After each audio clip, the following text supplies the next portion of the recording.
화려하지만 삐쩍 마른 근육질의 새가 지금으로부터 3650년 전 동남아의 숲속에 숨어 살고 있었습니다.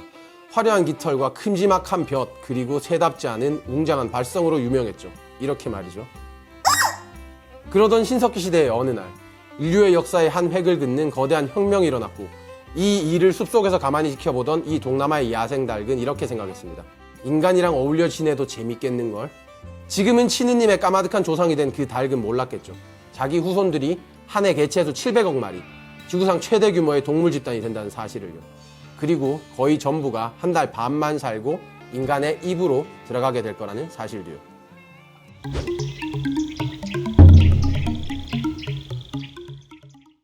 연구비 40억 원, 연구기간 10년, 조사국가 89개국, 치킨의 역사에서 이제껏 전례가 없는 엄청난 규모의 연구가 올해 마무리됐습니다.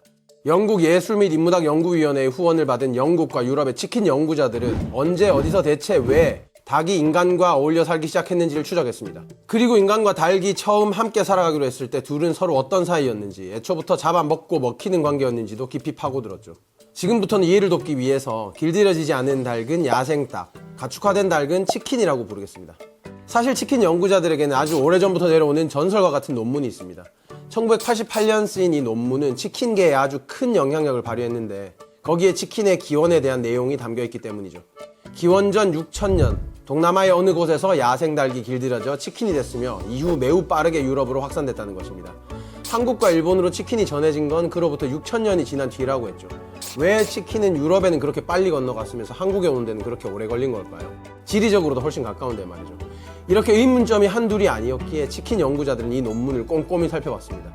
그랬더니 치킨의 기원에 대한 뚜렷한 증거가 없다는 사실을 확인했죠. 이제 치킨 연구자들은 치킨의 기원을 찾기 위해 먼 여행을 떠나게 됩니다.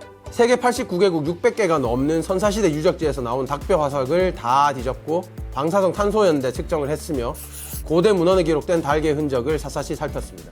10년의 노력 끝에 그들은 지구상 한 곳을 치킨의 기원으로 찍었습니다. 태국 중부의 신석기 유적지 반논왓이었죠. 이곳에서 발견된 닭뼈가 기원전 약 1650년으로 가장 오래된 것으로 나타났습니다. 치킨 연구자들은 더 재밌는 사실을 밝혀냈는데 야생 닭이 정글에서 나와서 인간과 함께 사는 치킨이 된 장소들은 쌀농사가 전파되는 경로와 맞물린다는 거였죠. 신석기 시대의 어느 날 한 마을에서 농업혁명이 시작됐고 이는 인류 문명이 탄생하게 된 결정적 사건이었죠. 신석기 시대 태국의 한 마을에서도 북쪽 마을의 누군가에게 쌀농사를 배워왔고 동남아에서도 사람들이 쌀농사를 짓기 시작합니다. 그런데 이 작물들은 추수를 하고 나면 적지 않은 알곡들을 밭에 남깁니다. 정글에 숨어서 보고 있던 이 야생닭은 밭에 떨어져 있는 알곡들을 주워 먹기 위해서 사람들이 사는 지역까지 출몰하게 됐고 이후 야생닭과 인간의 교류가 시작됐죠. 그리고 신석기를 지나 청동기에 접어들면서 배를 타고 물건을 교역하는 무역상이 생겨납니다. 닭은 배를 타고 빠른 속도로 세계 곳곳으로 퍼져나갔죠. 야생닭이 처음 태국에서 치킨이 된 뒤에 500년에서 1000년쯤 흐르자 유럽에도 치킨이 전파됩니다. 당시 닭을 처음 본 유럽인들은 뭐라고 생각했을까요? 그거 참 맛있겠네 이렇게 생각했을까요? When they saw those chickens, there would have been no comparative bird that they would have ever had any experience of. And there is this really interesting idea that the further away something is from it geographically, the further away it arrives to get to you, the more kind of supernatural power. Imagine if aliens landed on Earth now. They're coming from super far away, so you would go, oh my gosh, this is amazing.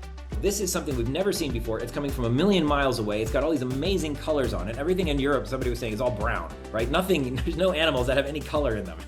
So now you have greens and reds and yellows, and it's like, whoa, this is just insane. And then you can see how quickly it would become associated with supernatural. And I think that is, part of the Catholic tradition as well, with the crowing and then the resurrection. And you have this kind of bird that kind of represents the supernatural. So you're not going to eat an alien if it arrives, right? Or at least not initially. You might wait 500 years and then start cooking them.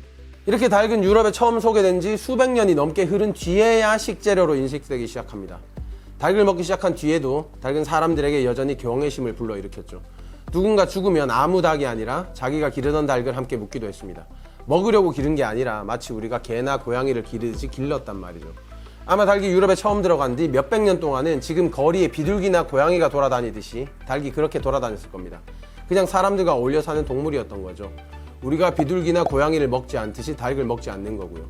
닭을 먹기 시작한 뒤에도 닭고기는 오늘 치킨 땡기네 라는 생각이 들 정도로 맛 좋고 자주 찾는 건 아니었어요. 왜냐하면 닭은 인간과 더불어 산 약 3650년의 역사에서 3600년은 삐쩍 마른 동물이었기 때문이죠. 키워봤자 먹을 게 없으니 대량으로 키우는 사람도 없었는데 닭의 운명을 뒤바꾼 역사적 사건이 일어납니다. 제2차 세계대전이었죠. 전쟁으로 유럽이 초토화되면서 먹을 고기도 함께 사라졌습니다. 미국에서 유럽에 소고기, 돼지고기를 수출해 줬는데 그러니까 미국에서 자기들이 먹을 고기가 없는 거죠. 이때 미국이 생각해낸 대체 육류가 닭고기였죠. 그 전까지 닭고기는 소고기나 돼지고기를 못 먹는 빈민들이 소규모로 키워 먹는 식품에 불과했죠. 세계대전이 끝난 직후인 1946년과 1947년 최고의 치킨을 뽑는 대회가 미국에서 열립니다. 지금으로 따지면 이제 스트리트 치킨 파이터 같은 거죠. 전국 곳곳에서 치킨 좀 괜찮은 거 키운다는 사람들이 다 모여서 누구 닭고기가 최고냐를 가리는 경연이었는데 거기서 좋다는 닭 품종은 다 발굴됐고 그게 개량의 개량을 거듭해서 지금 먹기 좋은 닭고기가 만들어졌습니다. 이때 나온 품종은 미국뿐 아니라 유럽과 전 세계로 공급됐고 사실 우리가 먹는 지금의 대부분의 육계 품종도 다 이때부터 나온 겁니다. 닭도 이후 수십 년간 개량이 되면서 1957년에는 두 달쯤 키운 영계가 1kg이 안 됐거든요. 근데 2005년쯤 되면 4kg이 넘어버릴 정도로 개량이 되죠. 그러면서 소, 돼지보다 훨씬 적던 닭 생산량도 기하급수적으로 늘어서 2015년부터는 가금류 생산량이 전체 고기 품목 중에 1위를 찍습니다. 3650년 전 인간을 처음 찾아와서 이제는 인류의 최대 단백질 공급원이 된 닭은 이제 1년에 대략 700억 마리가 도축됩니다. 알곡을 주워 먹으려고 사람 사는 곳에 나타났다가 한때는 경외의 대상으로 추앙도 받다가 이제는 두 달도 안 돼 잡아먹히는 닭의 기구한 운명이죠.